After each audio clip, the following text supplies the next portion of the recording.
Craig, thank you so much for coming to Babson tonight. We are so excited for you to be here and for you to share your entrepreneurial journey. Obviously, Craigslist is a household name, and it continues to be one of the top sites in the world. Actually, just as a quick poll, how many of you guys have been to Craigslist or been on Craigslist in the last month? How many of you guys have used it as a verb? Yeah, see, that's when you know you've really made it. Throughout your entire career, from your wild success at Craigslist and to the work that you're doing now at craigconnects, there's a consistent theme of community. And this value sits at the heart of what you do and helps really drive the businesses that you've started. So tonight, I'd love to frame the conversation around that and cover three main topics. So one is your view of what community is and the importance of it. The second is the community you've created through Craigslist and how it's influenced the way people connect in society today. And third is how you're using craigconnects as a platform to extend that vision of connecting people and building community. So to just get us started, I'd love to hear about, what does community mean to you and why is it so important? Well, for me, community just involves a bunch of people talking with each other for some common good or some mutual aim. Maybe that's simplistic, but I'm now looking back in the history of community and how people have used social media for what matters to them, going back to the epistles of St. Paul, which were an early form of social media, for some common good, for something that people believed in. So again, people just talking with other people. And that, again, may seem simplistic, but I'm finding that much is simpler than people like to make it. So who makes up your community then? I'm involved in a bunch of communities right now. Mm-hmm. There's friends, for example, hanging out at my favorite cafe this morning prior to a meeting. It's a place called Reverie in Coal Valley. Coal Valley being, part of the former Haight-Ashbury. There's a community of folks there. I was actually meeting with the local guy from the Iraq and Afghanistan Veterans of America because I seem to be in the community not of veterans, but of people who are seriously trying to help out. And there's other communities beyond that, an extended family, because when I got married a few years ago, well, let's say that nephew, niece number 21 came a few months ago, and I haven't checked today for any more nephews or nieces, but that's a growing part of my community. I'll be getting a lot more involved with Wikipedia, and so that may become a big deal for me. Hopefully Babs can also now be a part of that community, of your community as well after tonight. Sure, that would be pretty good. Part of that involves people using social media to get the word out. Because in the long term, I'd like to see basically everyone on the planet engaging in some kind of community via social media, just with the hope that there are far more people of goodwill than there are people who are bad actors out there. Yeah. Well, for those of you, I don't know if we plugged it yet, but you can follow these communities here on these channels. As Lennon mentioned, the site has a ton of views and a ton of ads, but it started really small. It started as an email list. Can you take us back to what problems you identified that sparked the idea to even start one? Please don't give me too much credit in this regards. Basically, this was like early '95. I was only in the city here a couple years, and a lot of people had helped me out online. I thought I could give back in something that maybe not very deep, but mattered, which had to do with events involving arts and technology. That also included things like launch parties, launch events as the .com industry entered its first big growth phase back then, again, early '95 and throughout that year. People did suggest that I do more with this little mailing list. Like, could they put jobs up there, stuff to sell? I thought, hey, how about apartments? And that began a theme which continues to this moment of listening to people, finding out what makes sense, and then continuing to do that. And that was the pattern. It meant that I would be involved seriously every day with the site. And that, well, as a nerd, I'm pretty literal. So when I'm talking about personal involvement every day, I mean every day. When did you realize that this community that you were building actually was becoming a business? In '97, throughout that year, job posters wanted to pay me to put job ads on the site and to do it professionally. That was kind of the first clue. And then experimented with it in '98, made it into a real company in '99. It's important for me personally to mention this was not altruistic, because in '99, making it into a company, I decided to monetize it close to zero, at maybe the 1% level. Not altruistic, but as an old school 1950s kind of nerd, I'm thinking that I just need to make enough money to provide for friends and family maybe. Then after that, I feel like making a difference. And frankly, I have no interest in fast cars or anything like that. So the decision is not altruistic. It is relative to common cultural values. My decision was dysfunctional. And again, as a nerd, I've embraced my dysfunction. That sounds like a joke, isn't. The gist of being a nerd is limited social skills, and even now, I'm only simulating them. Thanks. And I wish I was joking. Well, you're doing great. Isn't he doing great? Well, yeah. Thanks. How did it feel to see something come to life the way that it did? Slow and gradual, and the greatest sense was one of surrealism, in a way, not believing what's happened, not letting it sink in because there's always more work to do. And that's as close to a gut reaction as I've had. It feels like there's always more to do and something that I'm missing. That's translated now into the realm of public service and philanthropy, but I still do customer service, albeit of a lightweight variety. What kind of challenges did you see early on, as you were building the business and growing the site? Well, 4 years as a hobby, Yeah. wasn't thinking about business or challenges. In the fifth year or so, this would have been '99, people smarter than me helped me understand that as a manager, I suck. And I guess that was a challenge, admitting that to myself. And it took a year, which is much better than average as far as I could tell. So I guess that was a challenge. But I had already hired Jim Buckmaster, who turns out to be a much better manager than me and much taller. And yeah, my favorite photo is for The Economist years ago. On my suggestion, it shows us at eye level, but I'm standing on a box. And the box is visible in my request. So, I didn't think of it as a business until I had to. Yeah. And then I just hired someone or promoted someone who would do a better job and focused on pretty intense customer service. But as Jim hired people who were really good at what they did, that gradually, I kind of made myself long-range useless, and that's a successful management strategy.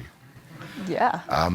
Then it freed me to focus on what mattered, which in the case of Craigslist, what Craigslist helps you do is put food on the table, and then it helps you buy that table, and then we help you find a roof under which to put the table. And somehow being detached from everyday management helps one realize what's important, which is not getting a fancy car. And so Yeah, to tie into that, you actually also turned down a lot of money over the years as well. Can you elaborate a little bit more about what that was like? First, not altruistic, Yeah. arguably dysfunctional. And in '99, when I realized I had to make it into a company, VCs and bankers were telling me about very large sums of money they wanted to throw on the table. And I just decided maybe one could do well by doing good. That is a successful business model sometimes. And that was the decision which has worked out pretty well for me.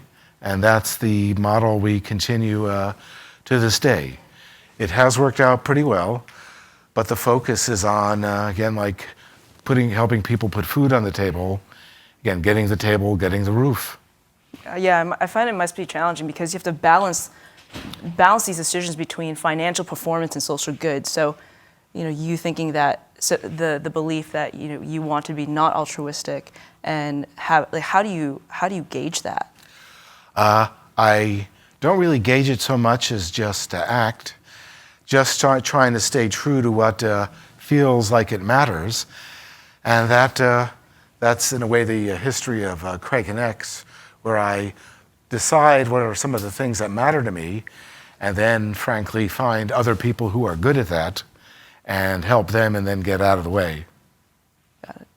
I'd love to take a step back and look at the impact that you've made through Craigslist. In one article you have a quote that I loved. From the perspective of what we do is that on our site, there are 1 million acts of kindness every day. The world should be like that. How has the sentiment of community and the way people have connected evolved from the time that you started Craigslist to today? The underlying reality hasn't changed. People are good. The number of people who act on goodwill is far greater than the number of bad actors. Working on the net, it's been 21 years now, has helped me see it clearly and repeatedly. The problem are that there are a substantial number of bad actors out there. They're good at communicating, good at telling a convincing story, which may be heart-wrenching. And the problem is that often people of goodwill are good at doing things, like helping, and then not good at telling their story, which provides an opening for bad actors who can tell a good story. Not that you can tell that in politics or anything. Never. How do you think that now with, as you touched upon, social media and the advent of all these new technologies coming into play, how do you think that plays into the way people connect?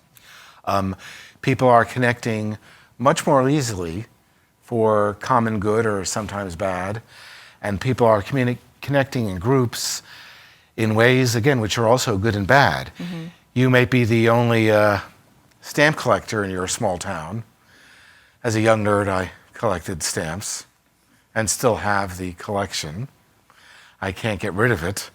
But the idea is that the net allows people of goodwill to connect for this in ways that could always happen, but not efficiently, not in large numbers.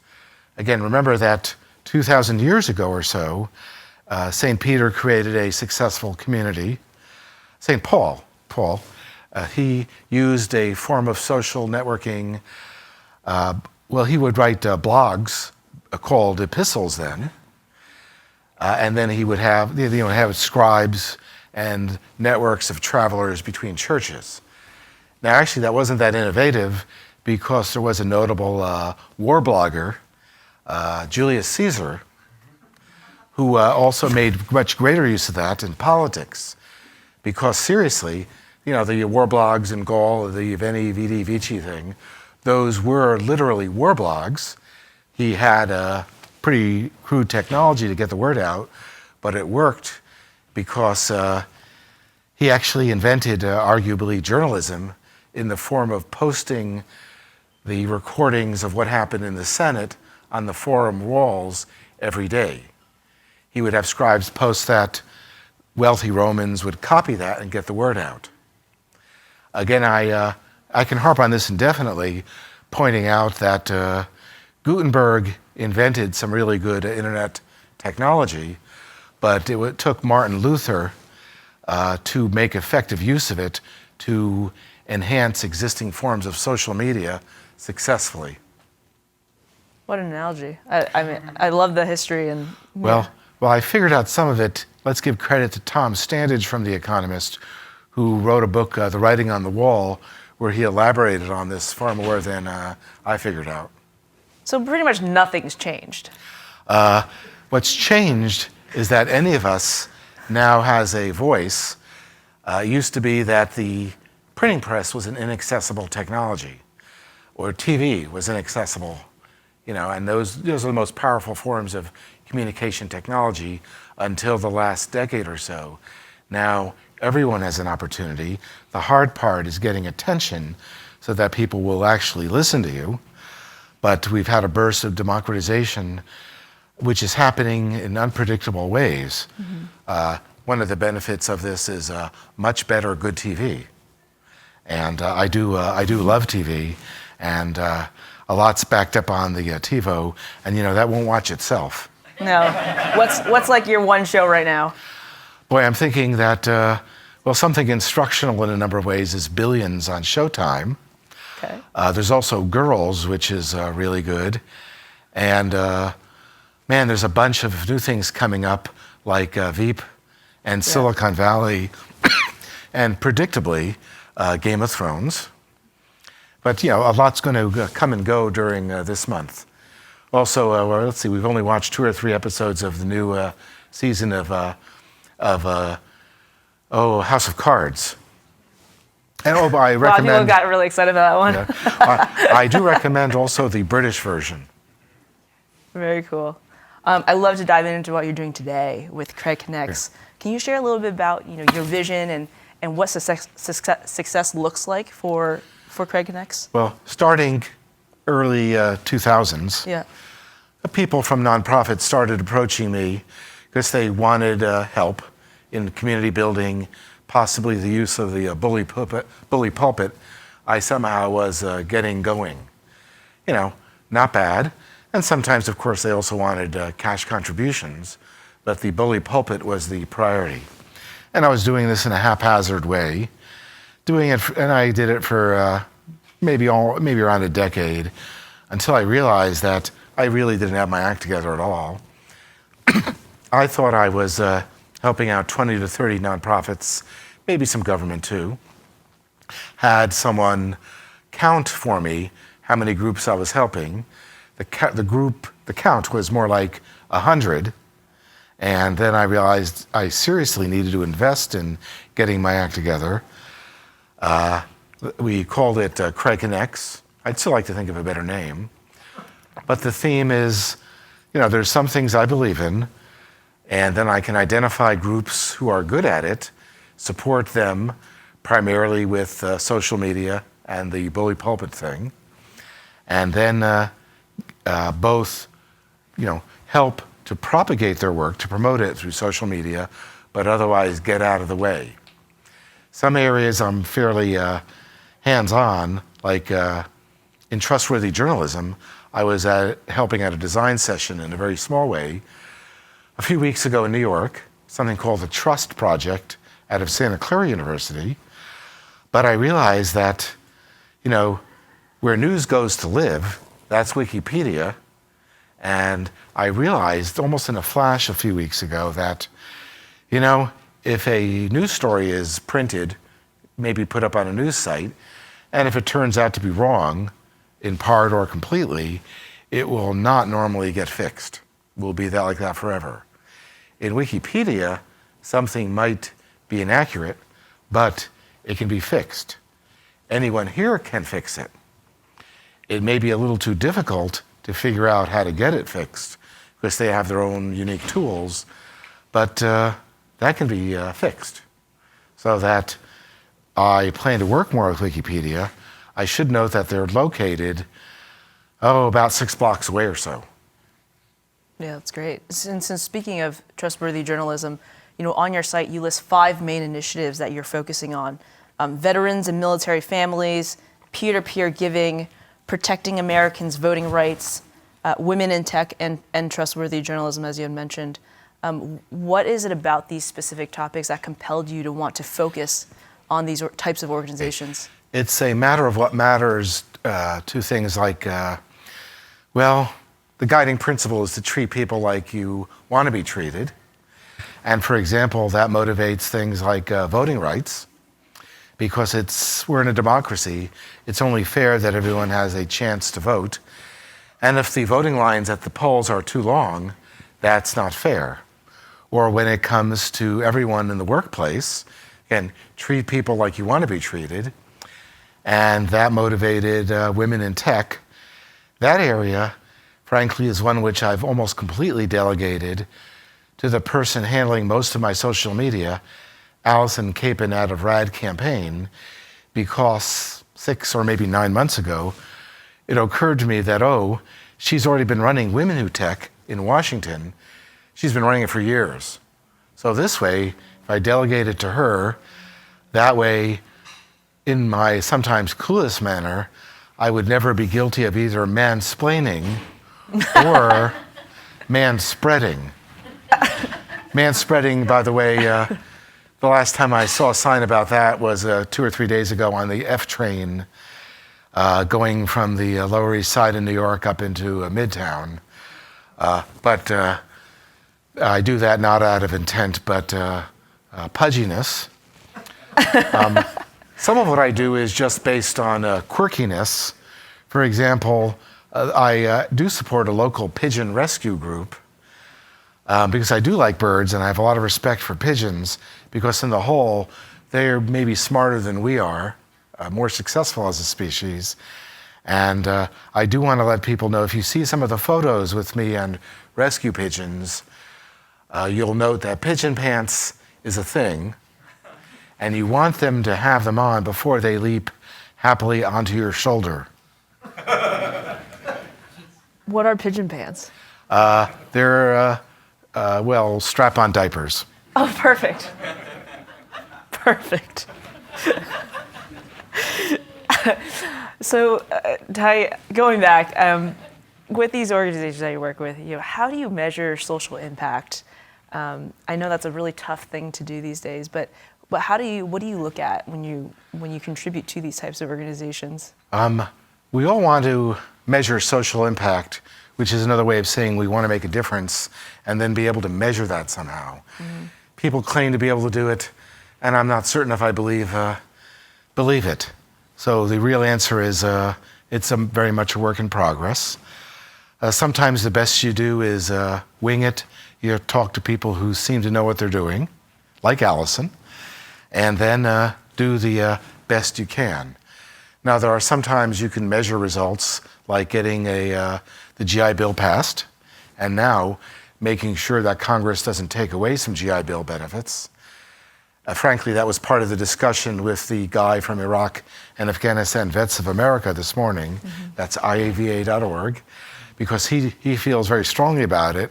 Posted something a couple hours ago on Facebook, which I then shared. And we'll see what effects that has. So the deal is, you can't really measure it normally. Sometimes you can measure how many people saw what you posted, but like a big deal. How do you know if you have any results? You may never know if you have any results. I've actually been working quietly in Washington since 2009, and I think I'm seeing 2 or 3 years after I suggest something, I then see it having an effect. Probably other people suggested the same thing. So doing stuff and then measuring results, it's often just an act of or leap of faith. Mm-hmm. I mean, but the fact is, the point is that you still do it, right? Like, you're taking action. Yeah. And a lot of what we talk about at Babson is also entrepreneurial action and action, thought and action. Yeah. Well, in my case, I have that bully pulpit. I use it, again, on behalf of stuff I believe in, and then I get out of the way.